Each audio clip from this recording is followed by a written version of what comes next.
Unit 4 Subdit 3 Jatanras Ditreskrimum Polda Sumsel menangkap pelaku perampok di sebuah homestay kawasan Borobudur, Kabupaten Magelang, Jawa Tengah saat akan kembali melakukan perampokan.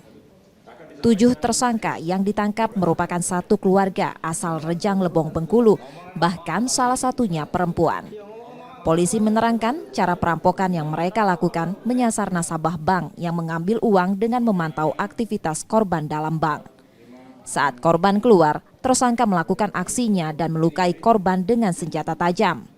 Perampokan sudah dilakukan di 3 lokasi, yakni di 4 Lawang dan Muara Enim, dengan membawa kabur uang mencapai ratusan juta rupiah. 3 tersangka diantaranya merupakan penjahat kambuhan kasus serupa. Dari penangkapan ini, polisi menyita 4 sepeda motor, sebilah senjata tajam.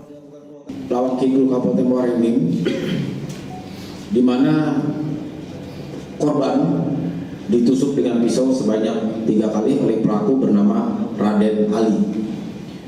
Kemudian di TKP 4 Lawang, di mana korban ditusuk oleh pelaku sebanyak 3 kali yang dilakukan oleh tersangka Radok Singh.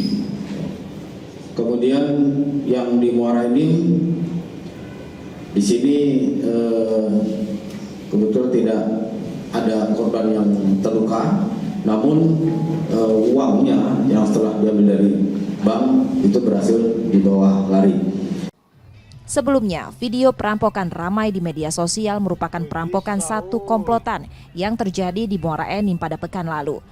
Dalam rekaman, korban yang melawan dilukai dengan senjata tajam oleh pelaku. Video sengaja kami samarkan karena mengandung ketidaknyamanan. Kini 7 tersangka ditahan di Polda Sumsel dan terancam hukuman 12 tahun penjara. Reski Oktora, Muklas Diferensial, Kompas TV, Palembang, Sumatera Selatan.